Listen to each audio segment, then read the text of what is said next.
aspas, que estuprem e matem as filhas dos ordinários ministros do Supremo Tribunal Federal. Fecha aspas. Em nenhum lugar do mundo isso é liberdade de expressão.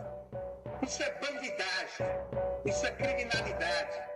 Olá, eu sou Felipe Recondo e este é o Sem Precedentes, o podcast do Jota em que nós discutimos o Supremo e a Constituição. No episódio desta semana, o julgamento sobre a constitucionalidade do inquérito das fake news no Supremo. Estamos gravando esse programa uma hora e meia depois de o STF confirmar a constitucionalidade do inquérito. O tribunal decidiu que, com base no regimento interno, pode abrir um inquérito por conta própria para investigar ataques virtuais e ameaças via internet contra os ministros e contra o tribunal. Nós antecipamos aqui no episódio anterior que este seria o resultado. Acertamos, inclusive, o placar, 10-1. E a razão ficou muito clara na manifestação de todos os ministros ao longo das sessões e, mais especialmente, no voto do presidente Dias Toffoli. O inquérito das fake news é uma reação institucional, e ele reforçou isso várias vezes, contra os ataques ao tribunal. Todos os ministros já foram alvos dessa máquina de fake news, como descreveu o ministro Celso de Mello. E, atacado, o tribunal se uniu e, nesse placar de 10-1, confirmou. O inquérito segue tramitando normalmente, sem nenhuma alteração ou restrição, assim como vem fazendo já o ministro Alexandre de Moraes. No episódio de hoje, time completo, Diego Werneck, do INSPER, Juliana Cesário Alvim, da UFMG, e Tomás Pereira, da FGV Direito Rio. Juliana, começo com você com uma análise sobre esse resultado do julgamento desta quinta-feira. 10-1, o que você me diz? Olá, Recondo. Olá, Diego. Olá, Tomás. Esse resultado, ele mostra, como você falou, a união do Supremo e a forma como ele foi alcançado também demonstra essa coesão do tribunal. Como a gente conversou na semana passada, o ministro relator da ação, Edson Fachin, ele tinha estabelecido algumas condicionantes ou parâmetros, balizas para a condução desse inquérito, considerando legítimo, mas estabelecendo esses elementos como participação do MP, acesso aos autos, elementos desse tipo. E o ministro Alexandre de Moraes já havia se adiantado para ressaltar que esses elementos já estavam sendo cumpridos no inquérito.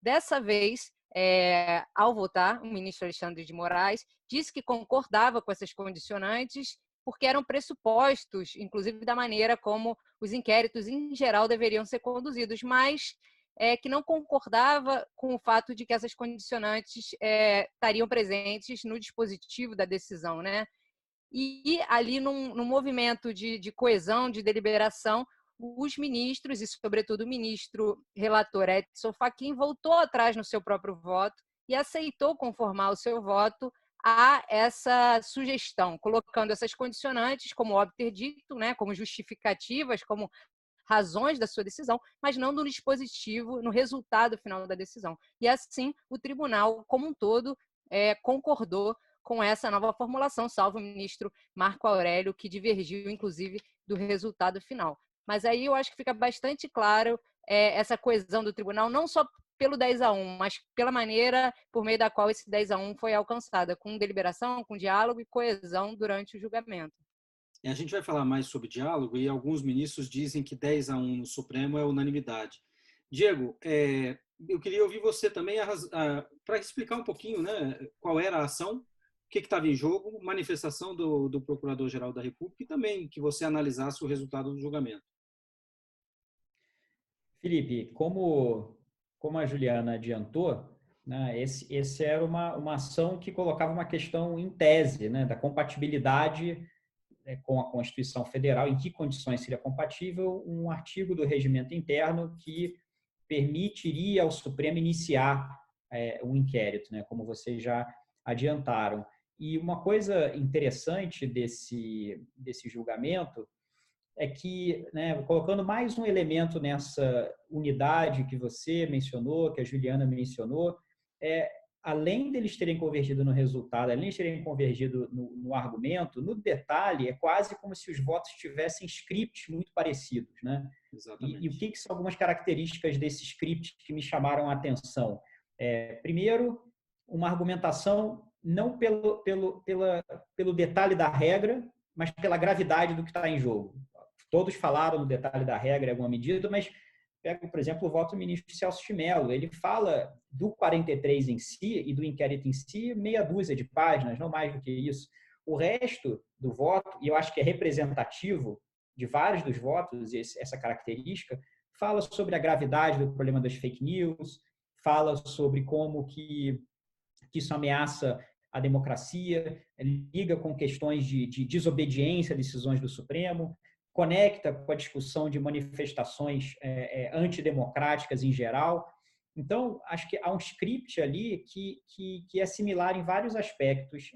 E um aspecto não foi ressaltado por todos os ministros, mas foi ressaltado pelo ministro Fachin, foi ressaltado pelo presidente Dias Toffoli no seu voto, que é uma justificativa adicional para o Supremo iniciar esse inquérito nesse caso, porque não é só dizer que o Supremo pode iniciar inquérito, é saber em que condições ele pode fazer isso. E nesse caso, né, esses dois ministros que eu mencionei me chamaram a atenção porque justificam com base na inércia de outras instituições, né? Então, o ministro Fachin mencionou isso algumas vezes no voto dele. A gente precisa fazer algo porque havia ameaças a ministro do Supremo rolando há um tempo e houve inércia das instituições que deveriam investigar, punir, coibir esse tipo de coisa. Não houve mais detalhes no voto do ministro Fachin.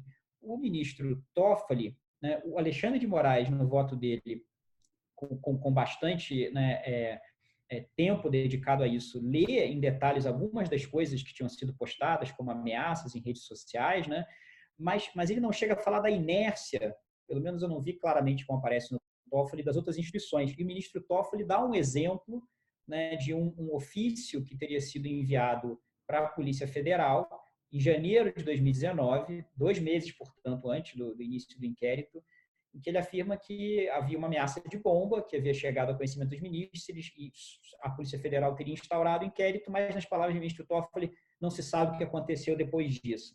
Então, esse é um elemento que aparece em vários votos, mas não em todos, né? Mas, mesmo assim, acho que há um script compartilhado, isso me chamou a atenção. Eu chamaria a atenção também, como você mencionou, mostrando esse script compartilhado, é que os ministros tiveram acesso a partes da investigação que está sob sigilo, o que não é comum. O relator só leva a conhecimento dos demais o que está sob investigação quando a denúncia é oferecida e leva a plenário para receber a denúncia. O ministro Celso de Mello já antecipou alguns resultados da investigação que não são claros e não estão abertos para todo mundo. Alguns deles a gente até mencionou no episódio anterior, mas sem tantos detalhes porque a gente não tinha, como a divisão de tarefas, a existência de núcleos específicos para operar essa máquina de fake news, como disse o ministro Celso. Tomás, e você? O que você destacaria nessa nossa primeira rodada aqui sobre o resultado do julgamento? Olá, Juliana, Felipe, Diego. Então, acho que eu continuaria nessa linha das observações, né? O que me chamou a atenção é que os ministros, alguns mais, outros menos, mas de maneira geral, eles enfatizaram 2 linhas de defesas diferentes da legitimidade e abertura desse inquérito.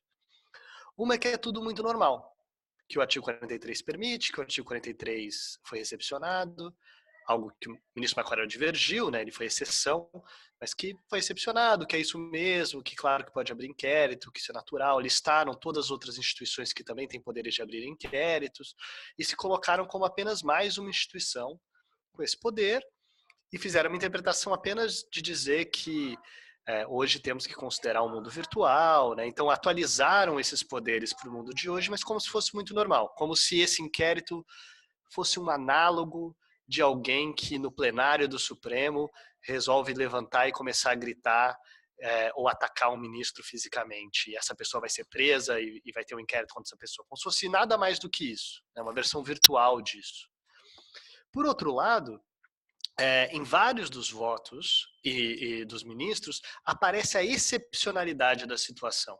Uma excepcionalidade da situação que justificaria a abertura desse inquérito. Seja a excepcionalidade dos tipos de ataques, de serem, não são meras críticas ao Supremo, a gente está falando de ameaças, seja a excepcionalidade disso ser uma rede financiada, seja a excepcionalidade da inércia das instituições. Algo que apareceu, a gente já tinha tocado nesse assunto, apareceu expressamente no voto do ministro Fachin, como a justificativa de por que a abertura poderia se dar, mas apareceu muito sucintamente.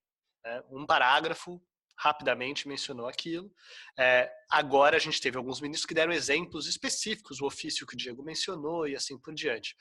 Então tem uma narrativa de que é tudo normal, não tem nada demais, pode abrir esse como poderia abrir vários outros, tem uma justificativa de excepcionalidade, mas isso não, apesar disso estar nos votos, isso não está no dispositivo. O dispositivo, eu diria que é um dispositivo de normalidade, de estar tudo normal por aqui. Porque a lógica da excepcionalidade seria uma lógica que apresentaria parâmetros, né? Parâmetros de que é por conta da excepcionalidade que excepcionalmente isso pode acontecer. E isso nos daria parâmetros e condições para a abertura desse processo. Então, por um lado, a gente sabe que é a excepcionalidade que está movendo tudo isso, um tribunal unido, votando como votou hoje, mas o dispositivo não representa isso. O dispositivo não tem nenhum parâmetro, nenhum condicionante para por que pode abrir. O Diego fez uma distinção muito importante no nosso episódio anterior entre condicionantes para quando pode abrir e condicionantes sobre como deve funcionar. O que a gente terminou foi um voto que não coloca nenhuma condicionante sobre quando pode abrir, e as condicionantes sobre como deve funcionar também apareceram apenas como coisas óbvias, que já estão presentes, e que são tão óbvias que não precisam nem ser declaradas, não só já estão sendo seguidas, o ministro Alexandre de Moraes fez questão de dizer que está seguindo tudo isso, mas que não são sequer condicionantes. É claro que o procedimento tem que funcionar dentro da sua normalidade. Então, me chamou muito a atenção essa narrativa. É excepcional ou é normal? É excepcional, mas a decisão parece dizer que não tem nada, o resultado dela parece dizer que está tudo normal por aqui. Você falou da lógica de excepcionalidade do inquérito, e aqui botando a bola no chão, porque a gente falou do 43 já 3 vezes, o artigo 43 do regimento, que a gente vai passar a discutir agora, com um pouquinho mais de detalhe, é o que autorizaria, ou é o que autoriza o Supremo a abrir inquérito quando há cometimento de crime nas suas dependências, e nós vimos que o tribunal ampliou essa noção de o que acontece nas suas dependências. Pode ser o que acontece na internet, no mundo virtual, etc. E aí eu queria ouvir vocês sobre esse ponto específico, mas ainda fazendo uma ressalva, Tomás. Como o ministro Fachin, a Juliana mencionou isso, né? O ministro Fachin tinha colocado algumas condicionantes. Uma das condicionantes era essa inércia. Se os órgãos responsáveis não atuarem para coibir essas práticas criminosas, o Supremo poderia fazer. Isso seria uma das justificativas para tal. De fato, os votos hoje não expõem essa quantidade de inação desses órgãos de controle, né, de persecução criminal, Polícia Federal, Ministério Público, etc. Mas, como também nós falamos em algum dos episódios, o ministro Toffoli tem lá juntados pelo menos 6 episódios em que acionou os órgãos de controle e nada foi feito. Ele citou hoje no seu voto apenas um. Mas eu queria que vocês agora descrevessem para a gente, vamos discutir isso, esse artigo do Regimento Interno, o artigo 43, que permite essa abertura de inquérito para crimes cometidos no tribunal. Qual foi o entendimento do Supremo na visão de vocês? Se você quiser começar, Tomás, por esse ponto, vá em frente. Bem, então, já que a gente está falando do artigo 43, a gente tem que falar sobre o que ele diz, né? O artigo 43 diz que, ocorrendo infração à lei penal, na sede ou dependência do tribunal, o presidente instaurará inquérito. E daí tem 2 subcláusulas aí. Uma diz que, se envolver autoridade ou pessoa sujeita à sua jurisdição, né, ou delegará esta atribuição a outro ministro, né? E no parágrafo 1º diz, nos demais casos, o presidente poderá proceder na forma deste artigo ou requisitar a instauração de inquérito à autoridade competente. Eu falei muita coisa, mas o que eu quero dizer com isso? É que não há dúvida de que, ocorrendo a infração à lei penal na sede ou dependência do tribunal, o Supremo pode abrir um inquérito ou delegar isso a outra autoridade.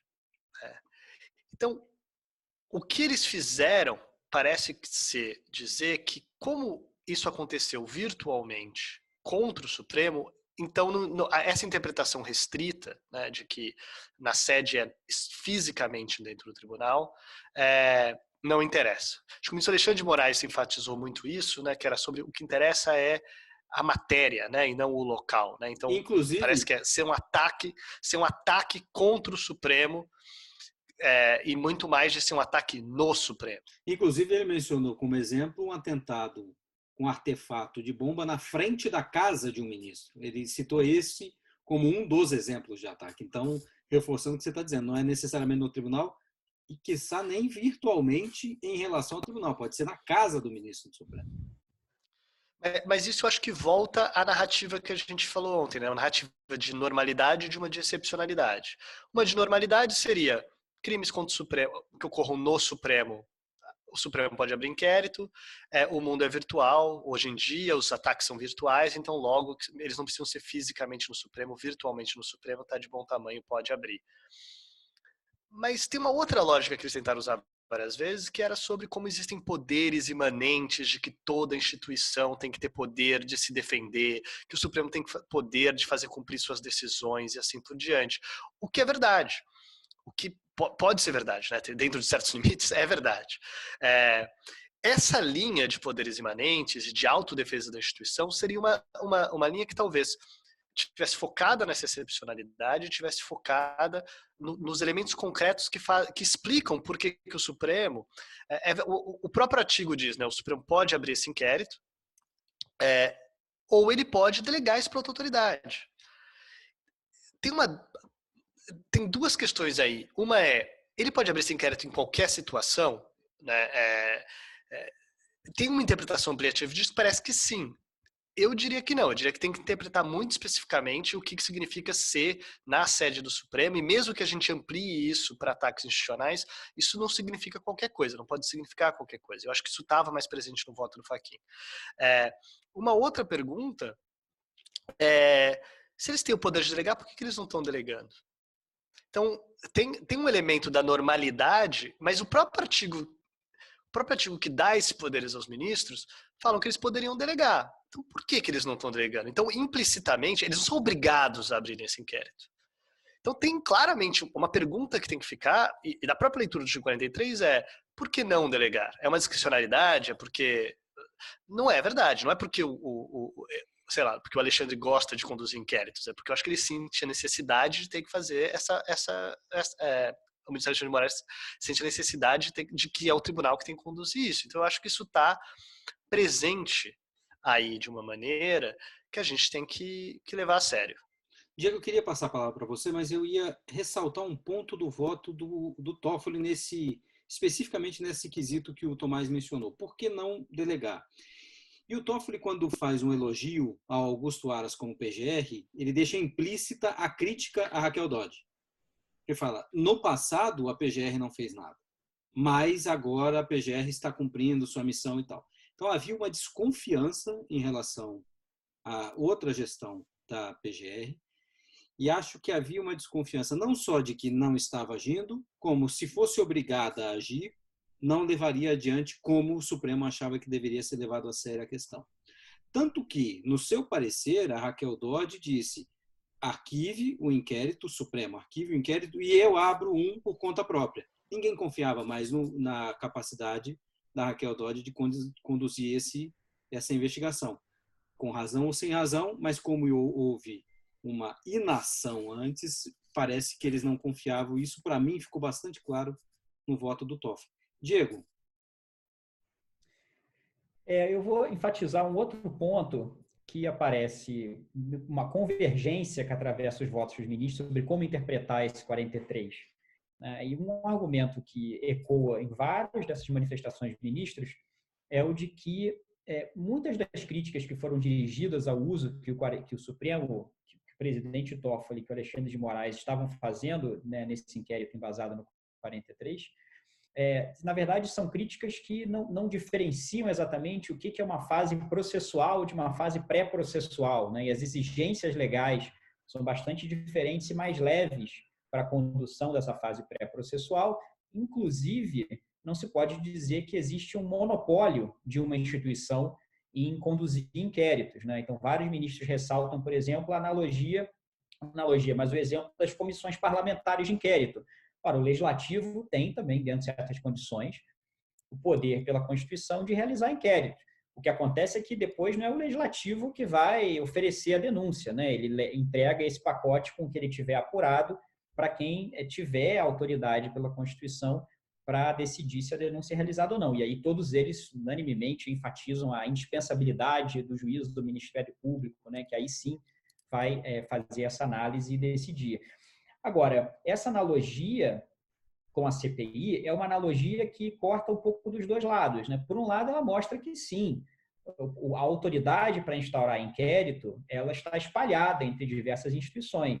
Isso sim, a analogia mostra isso. Por outro lado, a questão é saber, então, como já falamos aqui algumas vezes hoje, em que condições essas outras instituições podem instaurar inquéritos, né? Sobre que temas. Se você olha o caso da CPI, a própria jurisprudência do Supremo impõe limites ao que pode ser objeto de uma CPI, né? Ela tem que ter um fato certo, ela não pode continuar aberta indefinidamente.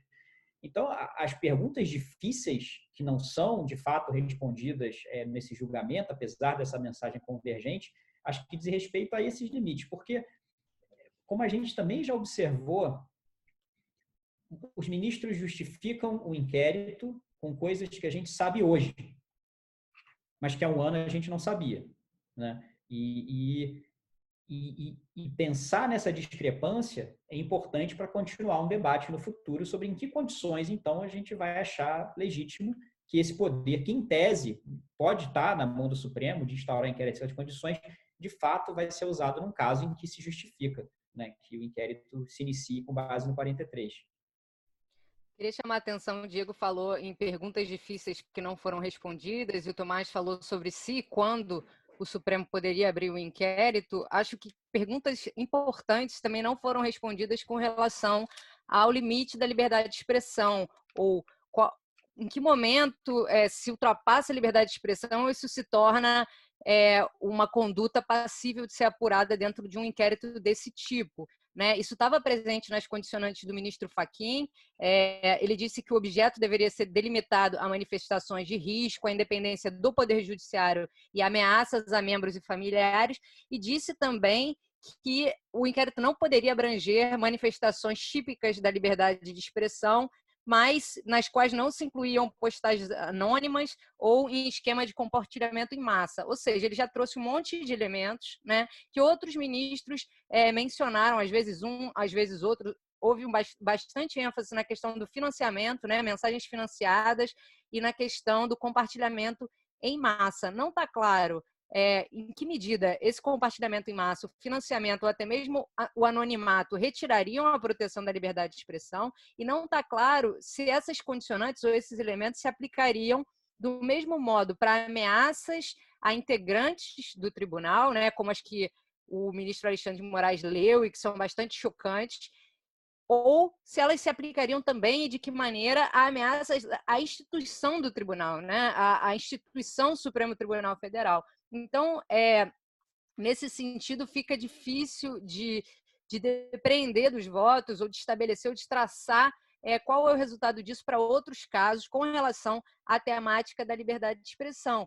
E é claro que os ministros, nesse momento, não traçaram isso, não delimitaram isso, mas estavam buscando ou tendo como alvo uma proteção da institucionalidade, da democracia e dos agentes públicos, no caso eles próprios, mas essa falta de delimitação ela poderia ser usada num outro contexto contra todos esses elementos, né? Para perseguir críticos, para diminuir a democracia. Então, acho que esse é um ponto também que ficou aberto e que talvez, na linha do que falou o Tomás, só excepcionalidade justifique esse tratamento nesse caso, mas que talvez não possa ser expandido para outras situações e para outros casos.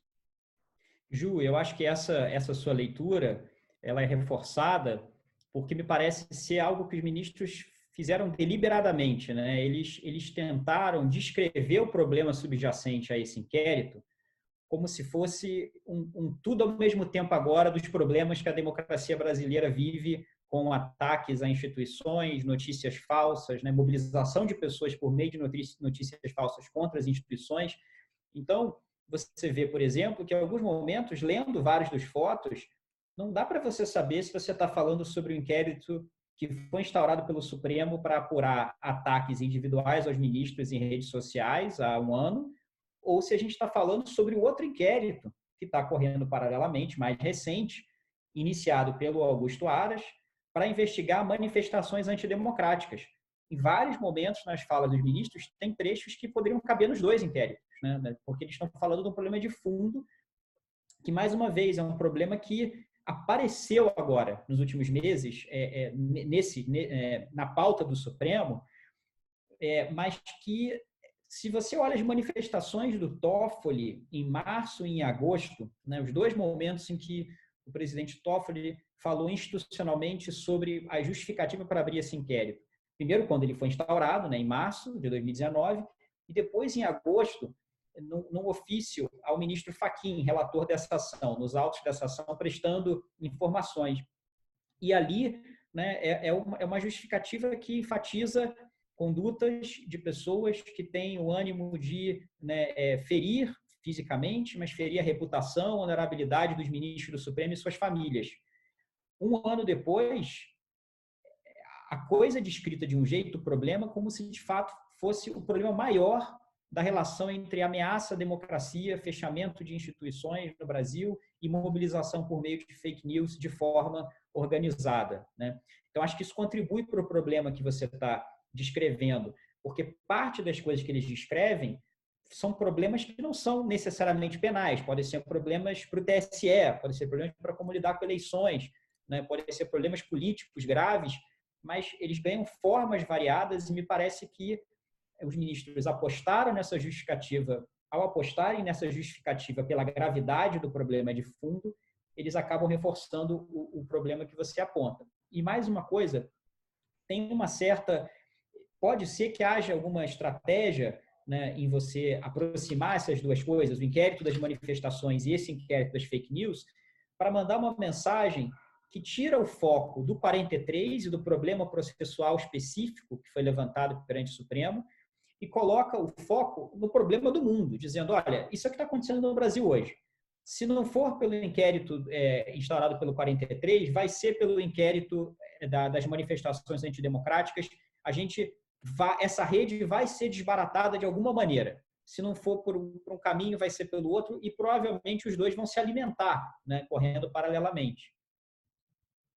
Isso me lembrou uma coisa que a gente falou há 2 programas atrás, quando a Marjorie estava aqui com a gente, que foi sobre essa maleabilidade, ou plasticidade, ou adaptabilidade desse inquérito, né? Como as posições vão mudando e se adequando aos problemas da ordem do dia. Eu me lembro que naquele programa a gente mencionou a mudança da ênfase no posicionamento, por exemplo, do PGR, ou dos próprios autores da ação, né, da rede, que em determinado momento desiste ou tenta desistir da ação.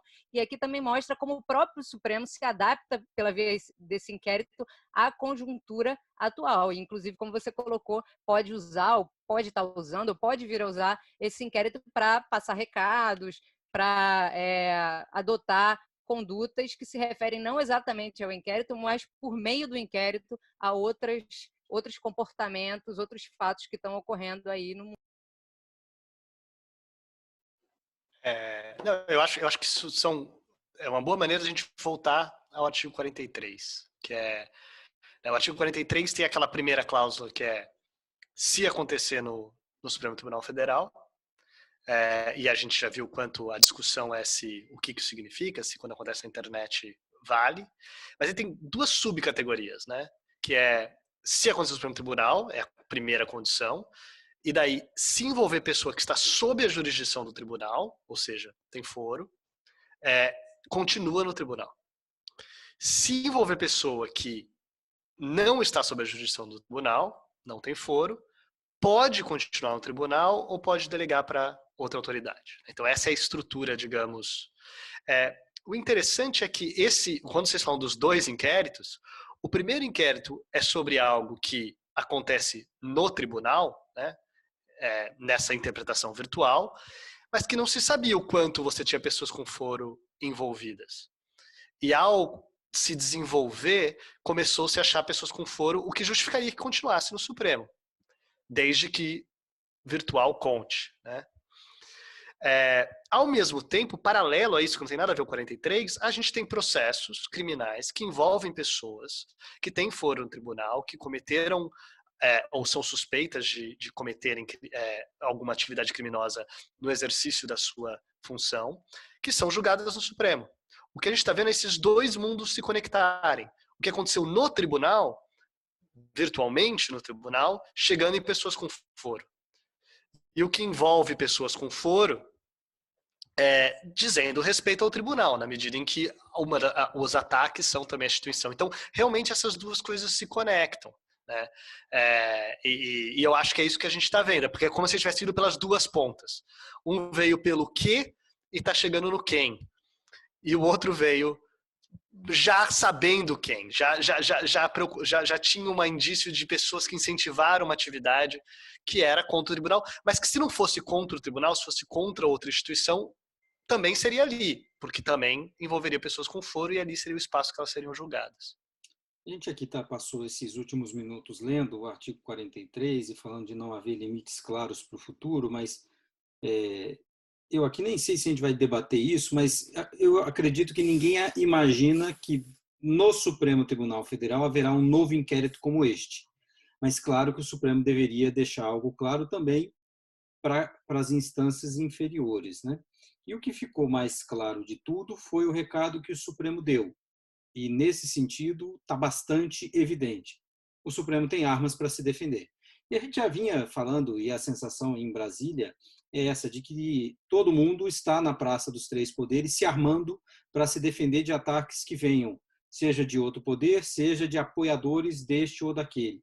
E o Supremo mostrou que vai manter essas armas engatilhadas, se necessário, para se defender e defender os seus integrantes. Agora, eu queria fazer a ponte com esse outro inquérito, que o Diego já mencionou, o inquérito para investigar responsáveis por manifestações que defendem fechamento de poder e golpe militar.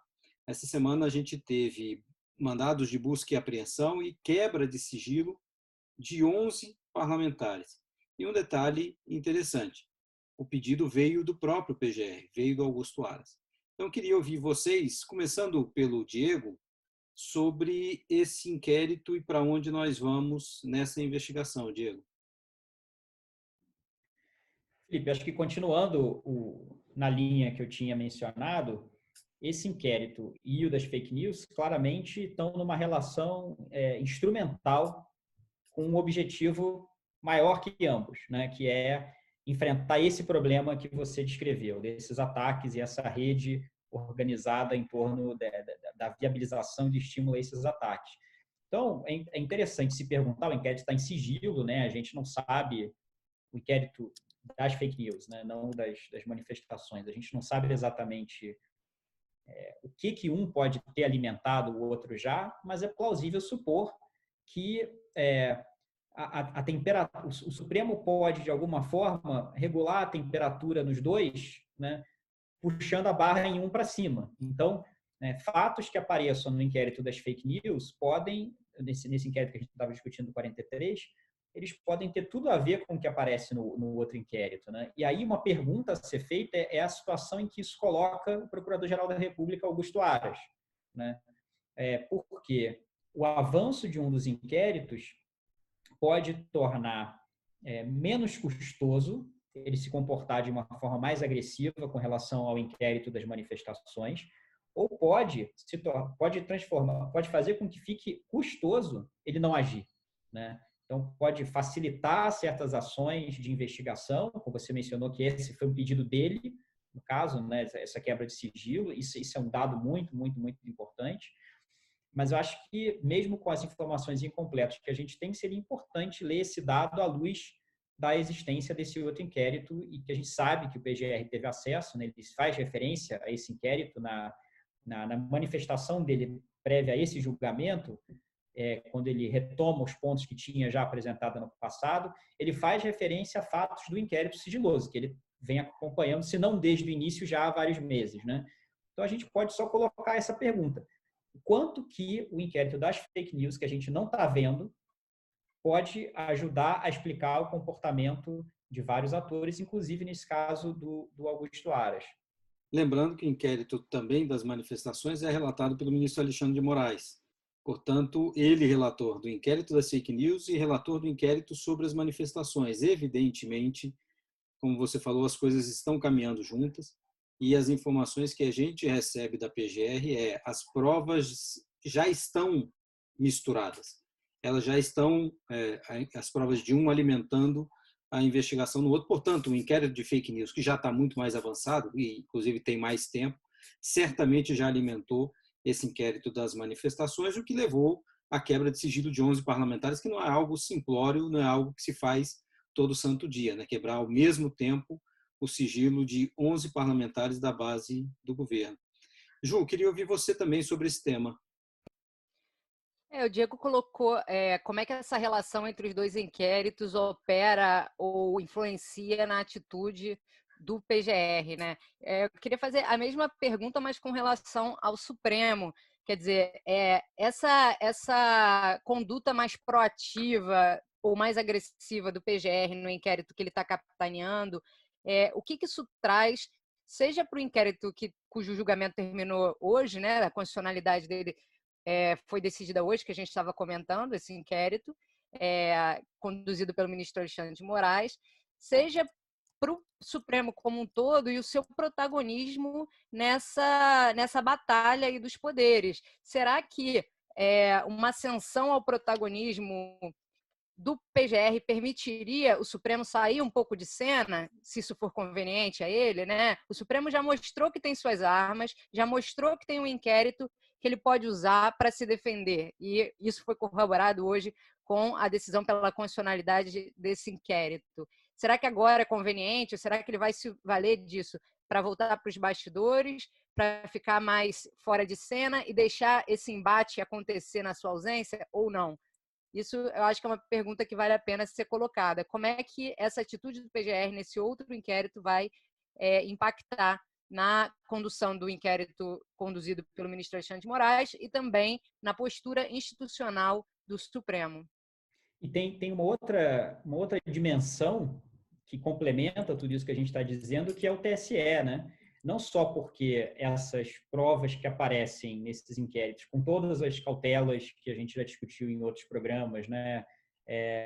Não é simples você pegar essas provas e aproveitá-las no inquérito do TSE, dado que elas têm que se referir a um período eleitoral, tem que ser fatos, né, mais antigos, que digam especificamente abuso de poder econômico com a chapa Bolsonaro-Mourão numa certa posição de conhecimento, encorajamento, benefício em relação a esses. Então, assim, difícil. Mas tem esse fronte ainda, que também se relaciona, e especificamente é interessante pensar não só na cassação da chapa, mas no que o TSE vai fazer nesse período eleitoral com relação a fake news. Né? Esse problema vai aparecer e essas coisas também vão voltar a aparecer. Acho que uma outra coisa interessante observar, tem trechos ali de votos do ministro Toffoli, é um exemplo, que poderiam também ser manifestações institucionais do TSE contra o problema das fake news na democracia brasileira, né? Então, acho que o ministro Barroso já fez discurso, esse é um problema que ele chama atenção há bastante tempo, muito antes de estar no TSE, agora no TSE colocou isso no seu discurso como um ponto importante, né? Então, é como se a gente tivesse diversos canais, diversas alavancas, diversos instrumentos que esse grupo de ministros, que se mostra relativamente unido após o julgamento de hoje, está disposto a usar em dimensões, em esferas diferentes para combater esse problema. É interessante, ouvindo assessores do Aras, eles mencionando o óbvio, né? Se as provas estão sendo colhidas e trazidas à PGR, não tem muito o que fazer, né? Elas têm que seguir adiante. E a gente não espera uma conclusão desse processo no TSE para curto prazo, né? Vai ter troca na relatoria desses processos em agosto com a saída do ministro Og. Chega o ministro Luiz Felipe Salomão, assume nesse período. Depois nós temos uma eleição conturbada no meio de uma pandemia, então o TSE vai estar com foco em outras questões. Mas, ao mesmo tempo, o inquérito de fake news produzindo provas e mais provas dessa máquina que o ministro Celso de Mello já indicou, dividida em 4 núcleos: operacional, financeiro, político, e tem mais um dos núcleos que eu esqueci, de propaganda, qualquer coisa do gênero. E Felipe, como você tinha observado, e secou o vocabulário do mensalão, né, do julgamento do mensalão. Eles diziam que no meio das investigações, ainda não falavam isso abertamente, o ministro Celso expôs isso hoje, mas que era a mesma estratégia. E é claro, se numa organização criminosa, se eles dizem que essa é uma organização criminosa, tem divisão de tarefas. E aí eles usaram aquela mesma retórica e estratégia no inquérito do mensalão para dividir esse grupo que tem conduzido os inquéritos de fake news, e a gente vai ver, vamos ver quando que haverá um desenlace disso.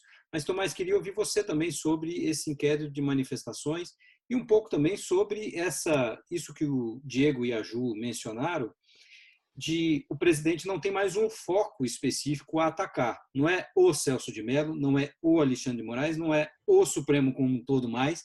Agora nós estamos falando de todos esses atores, mais o PGR, mais o Ministério Público no Rio de Janeiro, que pediu a prisão do Queiroz, Polícia Civil no Rio de Janeiro. Vai ficar difícil, né, de definir um alvo único no judiciário para o presidente Jair Bolsonaro.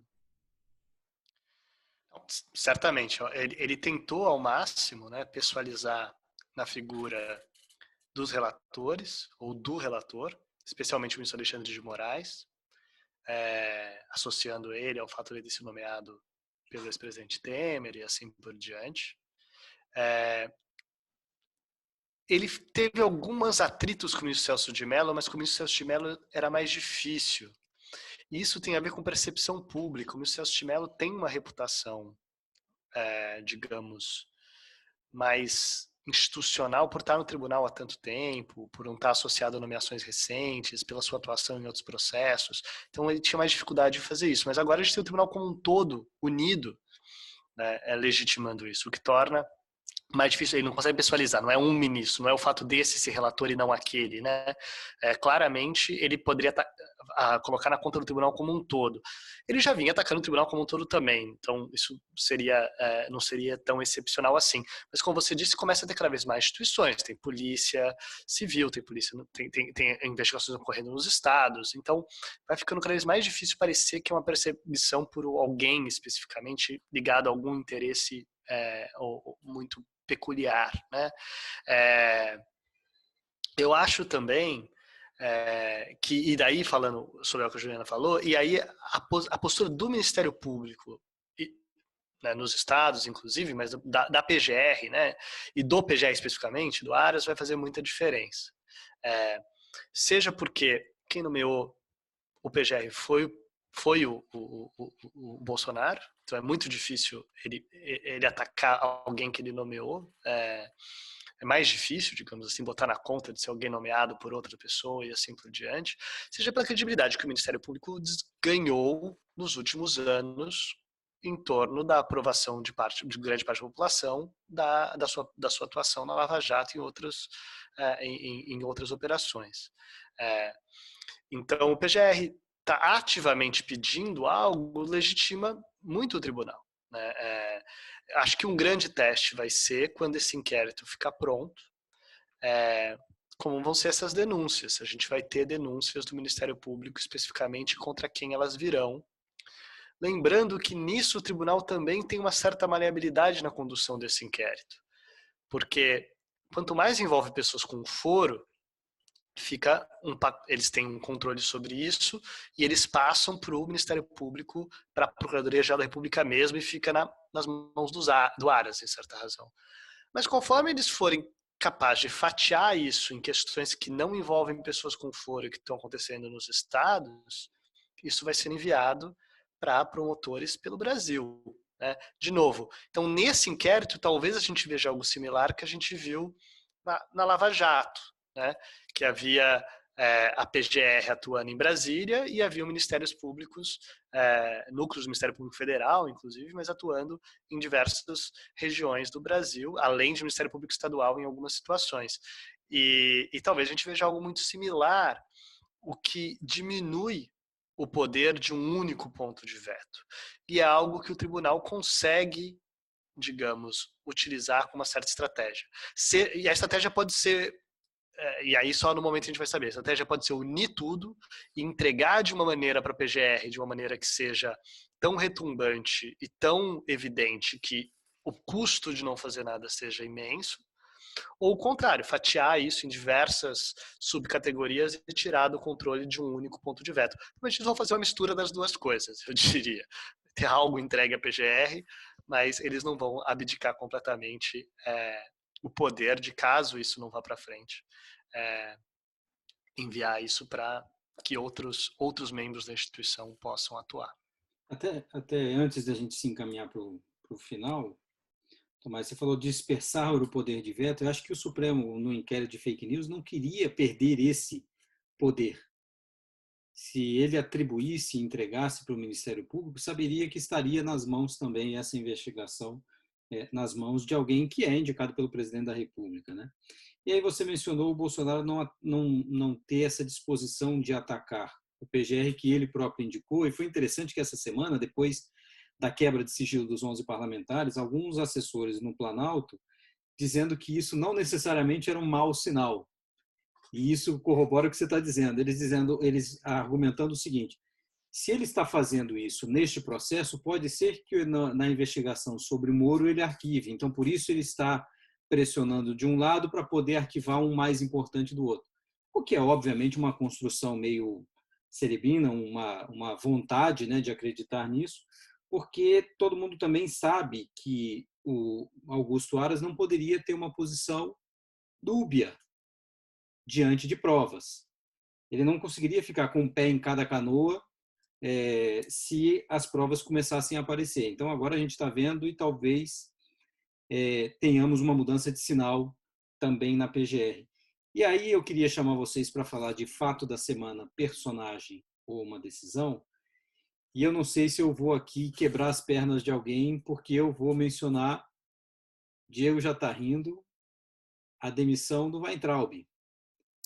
O ministro da Educação foi demitido hoje, ou pediu demissão, ou foi escalado, qualquer narrativa que se queira fazer, mas o ministro da Educação, que havia dito que por ele os 11 ministros do Supremo, ou os ministros do Supremo estariam presos, chamando-os de vagabundo, foi preso hoje. Era algo que já estava mais ou menos dado, a gente já vinha conversando sobre isso, que era uma exigência também do Supremo para uma pacificação, né? O Supremo não ia ter uma boa relação com um governo que mantém num ministério alguém que diz que os ministros do tribunal deveriam ser presos e que são vagabundos.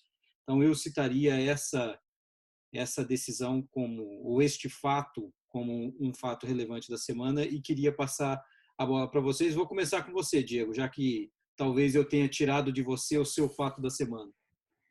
Então são duas coisas contra mim. Tirar o meu fato e aí começar por mim, logo depois. Mas tá bom. É isso aí.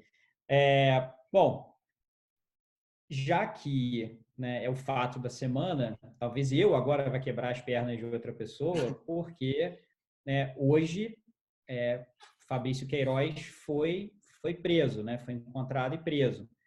Né, estava na casa do advogado Frederico Wassef, em Atibaia, como todo mundo sabe, isso foi amplamente noticiado hoje. E esse pode ser o fato do ano, hein, Diego? Esse, exatamente. Eu estou aqui, escolhendo as palavras porque ele é um fato auto-evidente. Assim, o que vai sair daí agora, a gente só pode especular, né? E lembrando, só dando esse detalhe, né, a prisão preventiva e um dos argumentos é de que poderia estar coagindo testemunha, ou seja, essa prisão pode se estender por muito tempo, e a gente viu na Lava Jato, apesar da Lava Jato fazer essa narrativa de que as prisões não levavam a delações premiadas, mas o fato de prender Fabrício Queiroz e ter um mandado de prisão contra a sua mulher podem fazer com que essa crise mude de figura, e não para menos. Hoje a gente viu o presidente saindo nessa quinta-feira, né? O presidente de manhã saindo do Alvorada e não parando, como sempre faz, para falar com seus apoiadores. Ju, o que você destacaria? Diga, Diego, diga. Não, é só também bom a gente colocar esse fato para que não pareça que a gente também vive numa ilha, né? Como você falou, isso foi um fato momentoso que aconteceu hoje, fato do ano, talvez, e enfim, é isso. Não dava para tirar ele dessa discussão de judiciário, mas ele entra diretamente, né, quando dispersa ou dissipa esse foco do presidente, né? Algumas pessoas na política, especialmente políticos do Centrão, dizendo ou o presidente agora percebe que o risco dele é muito maior e pare de ficar brigando com as instituições, inclusive com o Supremo. E um político antigo e também um outro ministro do Supremo falou: o que um presidente da República ganha brigando com o judiciário? Não há o que ganhar.